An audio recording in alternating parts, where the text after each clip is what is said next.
Hello, everyone. It's Mark again. I'm the founder of the Arts and Culture Network. And this is the best fun of the job for me. It's when I get to meet some of our full members and have a bit of a deeper dive into the work they do. So I'm delighted to be joined today by Mandy Lacy. Mandy, thank you so much for agreeing to do this. Oh, thank you for making the opportunity happen, Mark. It's really exciting. It's my pleasure. I think we're at different ends of the day recording this, aren't we? I'm at it's 7 a.m. for me. What time is it in New Zealand? It's 7 p.m. Yeah. There we go. Yeah. Perfect. Or 7:20. Yeah.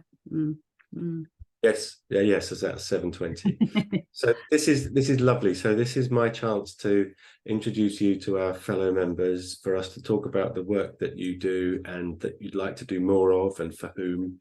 Yes. And then we'll have some fun. We'll do the Arts and Culture Hot Top 10, and we'll play the this and that game. And the feedback I've had is that it's a lovely icebreaker for people who haven't had the pleasure of meeting you yet. So this Okay. is fun.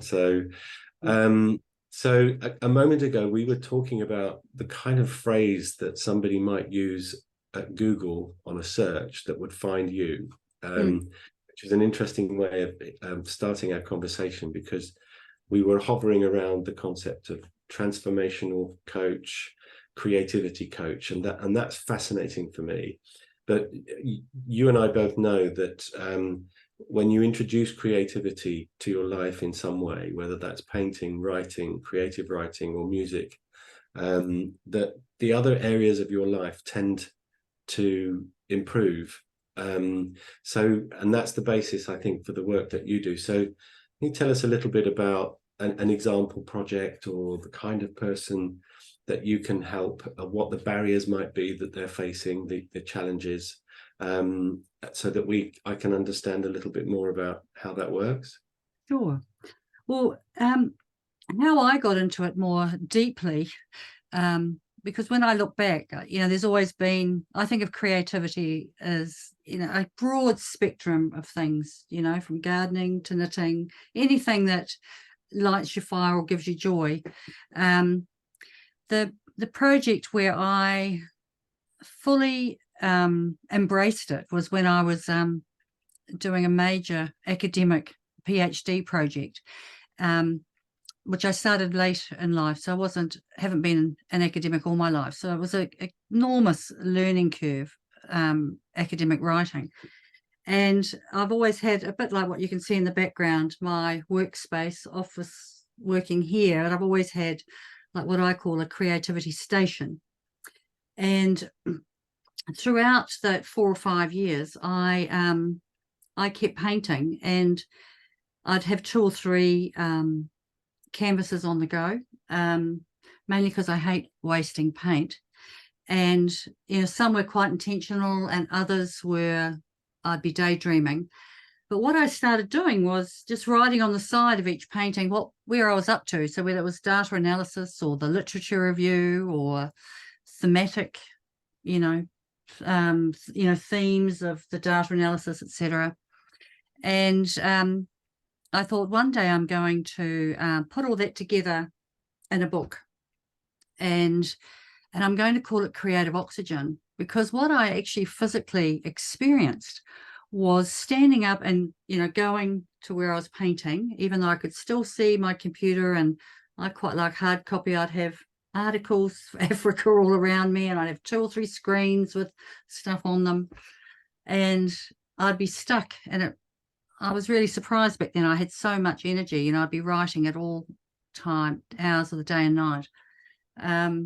But when I stood up, I guess that changes the energy anyway. But when I was painting, I just felt, wow, it was like someone had opened up a window and there'd be fresh air come in. And sometimes I painted deliberately around the image, or other times it was just, more of a daydream of a phthalo blue or an aqua something. And anyway, produced, probably 12 different paintings over the time, that I then put into a book at the end, because I thought once I'd finished, and it was a couple of years later, I wanted to write about each piece and a bit about myself as a way of introducing my work. Because part of my work over the years has been in professional development and coaching and supervision. And I started advertising and sharing that I'd be doing this work of working with creativity for your personal professional development in terms of it opening or creating lots of oxygen.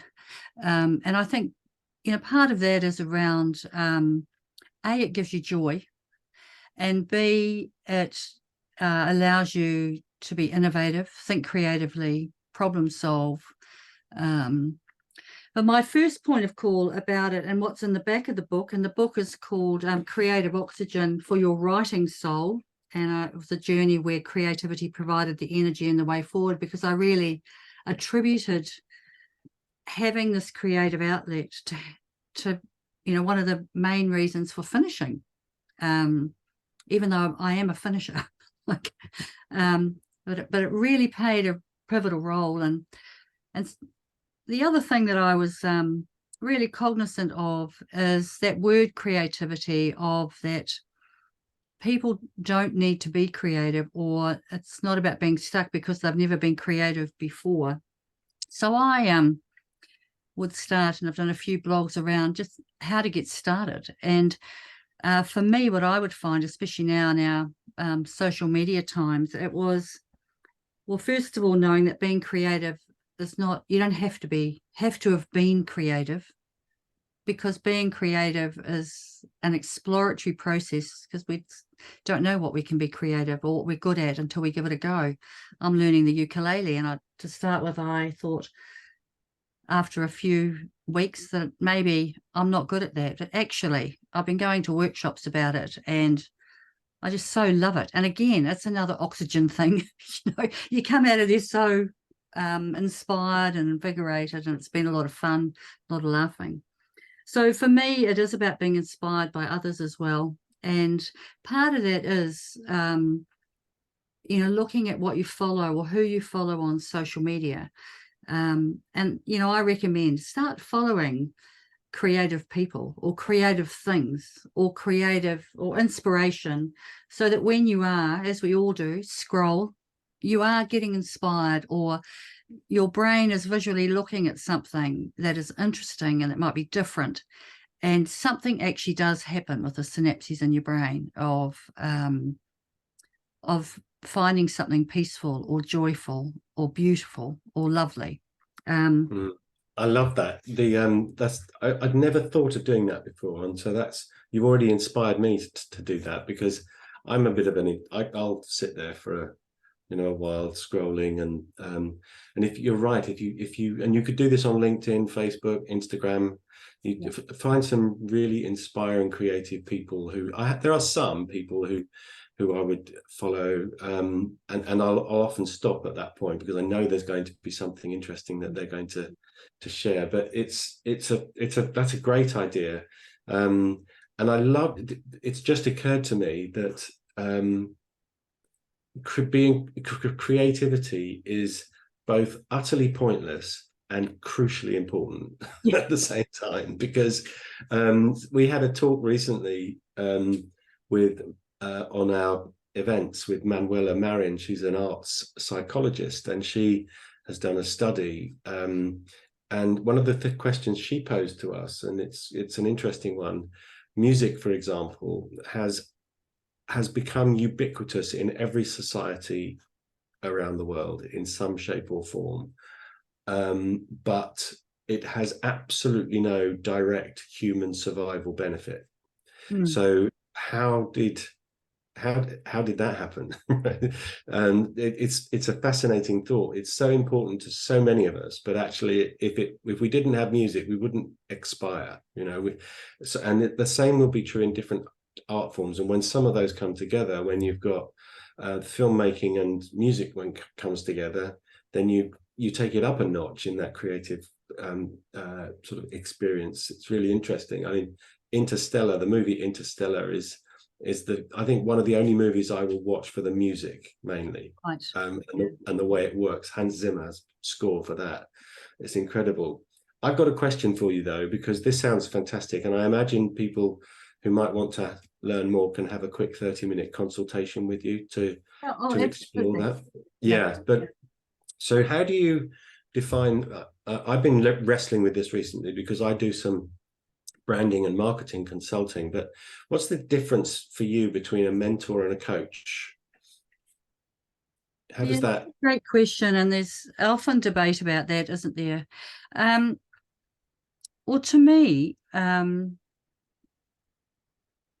a coach often has a program or a finite time of working with you, unless the agreement is different.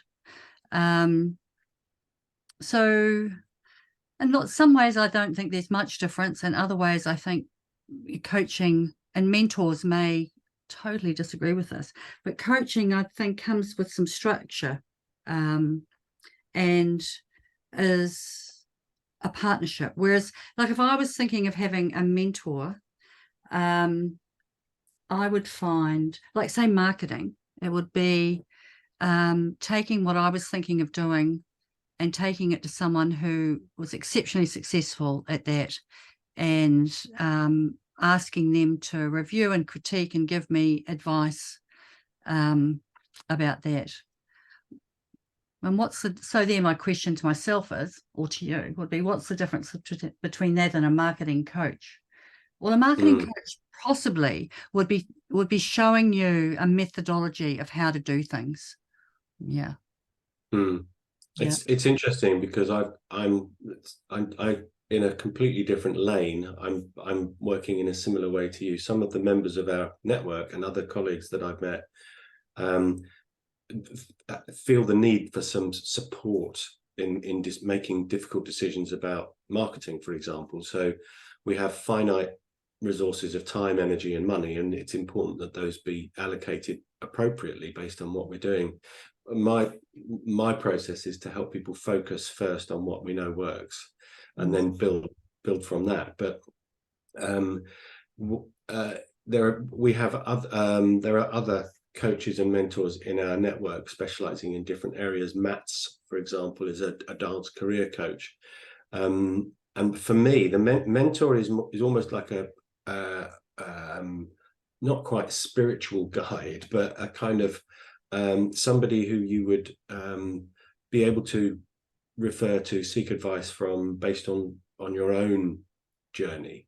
Yeah. But the coach is, and I've worked with both in the past, and you're more likely to get a task to be completed by the next session from a coach than you are a mentor, because there's a kind of framework, and that can work really well. But one of the things that's occurred to me, and I think this is fantastic, and I hope you can use this interview elsewhere, because our arts and culture network is predominantly people who work in the arts and are creative.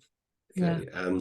And yes, they may need some help. But what I think broadens things for in the service that you provide is that, yes, it's about creativity, but it's relevant to everybody, because it's dropping creativity into your life in a way that benefits your emotional, professional, process. I love that, because in that respect, you're not a creativity coach. Yes, you do coach people how to be more creative, but it's not intended for actors and musicians necessarily. It's for That's what's the so work you interesting. do. Yeah, that's what's so interesting, because my intention at the beginning was around working with people who wanted to incorporate, look at ways of how they could incorporate creativity or go and explore different creative things in their lives, and also to incorporate the psychology of and work with people, because a lot of us received either from parental figures, yes, in our young lives, whether they were parents or teachers or sports coaches or whatever, messages that really discouraged us from being creative. singing or painting or anything. It might have been, well, you're not good at that, or don't get too big for your boots, don't think you can be as good as them, or those kind of messages. And so part of my work is not going down the rabbit hole of that whole story, more around, yes, I received, that's been one of my barriers, is I hear a parental message telling me that I'm not good at painting or I can't sing. And so it's, well, let's look at, some really good practical ways of how to change that message within. I also wanted to pick up too around, that's so interesting of, and so my audience initially was in terms of encouraging people to look at the benefits of starting to have creativity in their lives, and those simple things like start following creative people, start following music that gives you joy, start so that when you do have downtime, you are getting, your brain and you are getting lovely snippets of it.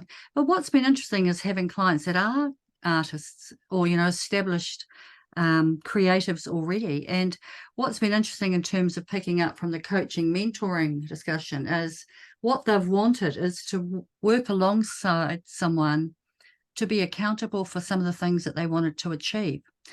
And in fact, I had a client just before this call, and even though the dates and everything can move, and of course that is okay, it's more around providing some facilitation and space and time around what is it that you want to achieve, what would it look like, what are your deadlines, what do you think the tasks would be, and putting a wee bit of a plan that can be fluid, like it's not being there as the ringmaster.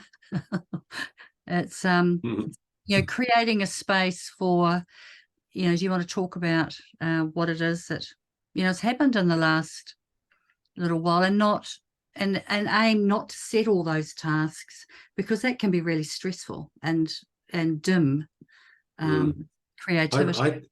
I imagine it's fascinating, because it's just occurred to me that you might well be sort of orbiting around a challenge with a conversation about how to introduce or become more creative in your life.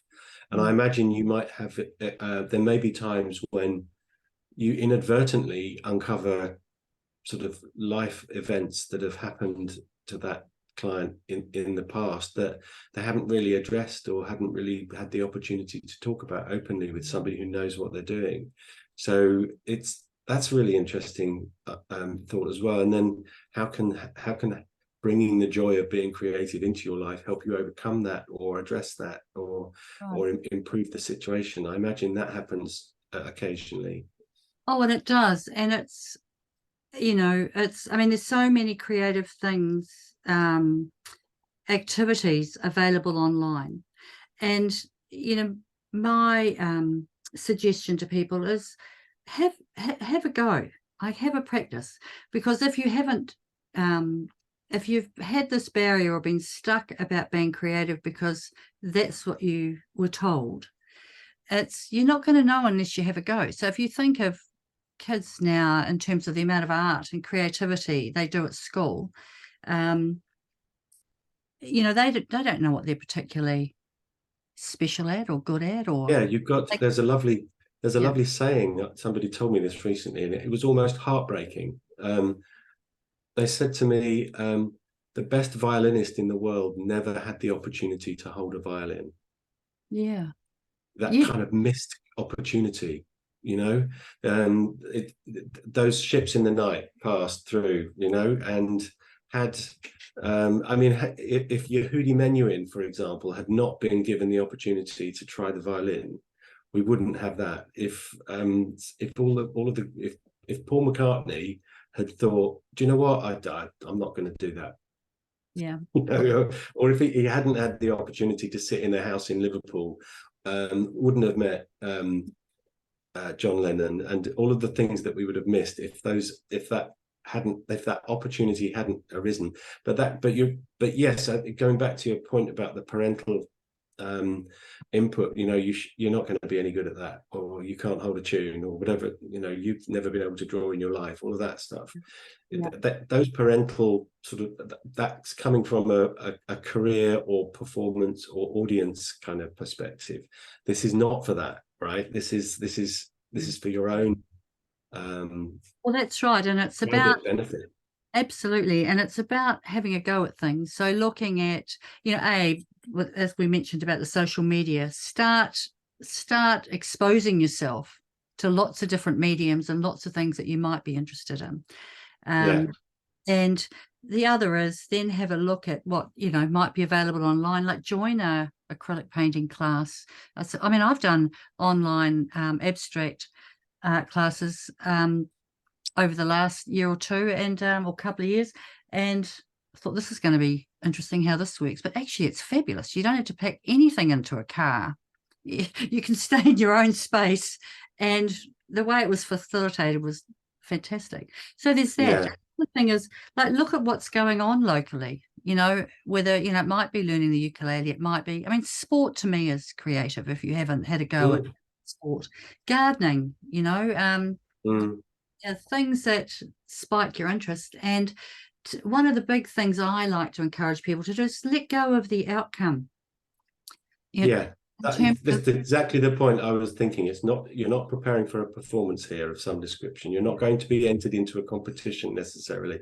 I think one of my favorite days I can remember is at the time I had three passions in life. One was the Harley Davidson that I owned. Right. The second was tall ships, because I was fascinated by the Napoleonic Navy. Right. And the third was photography. Right. And so there was one day when I did exactly what you're suggesting. It's just give it a go. But I had a triple whammy, as we call it.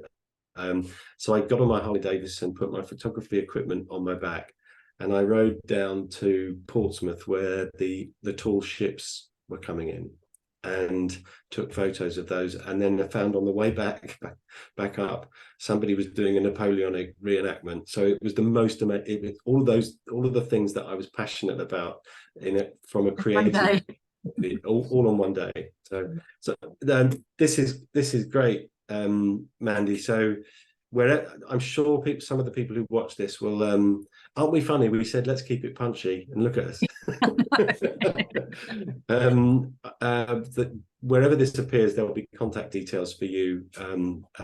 So if you'd like to get in touch, and what's the book again, and where is it available? Just out of interest, Creative Oxygen. It'll be available. I'm just changing publishers, actually, but it'll be on my website, Mandy Lacy, lacy.nz.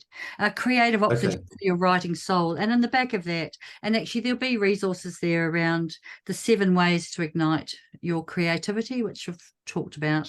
In between our conversation, laughing more, learning to laugh at ourselves is okay too, in a good way. There is one thing. I'm going to forget his name now. His name is James somebody, and you'll find him if you Google him. But there's this chap who he touches up people's photographs, but with hilarious results. So make it look as though I'm not standing in a hole, and then the other person will be moved. He's very good. He does kind of comedic Photoshop updates based on people's requests, because they've got family photos that weren't quite right. That for laughter that's a great creative. But if I sit and look at some of these recent images, I am laughing like a drain within seconds, and it does changes everything. Excellent. So thank you so much, Mandy. I think what we'll do is we'll come back and do the arts and culture hot top 10. So episode 2 is going to be that. But in the mean, don't go anywhere, because we'll do that in a moment. But in the meanwhile, let me just say thank you so much for doing this, and thank you for being one of our 4 members. Oh, thank you. It's so exciting being part of this network. Yeah, really lights my fire. It's great being around people that are, thinking the same way and wanting everyone to succeed, and being inspired. Yeah. Thank you, Mandy.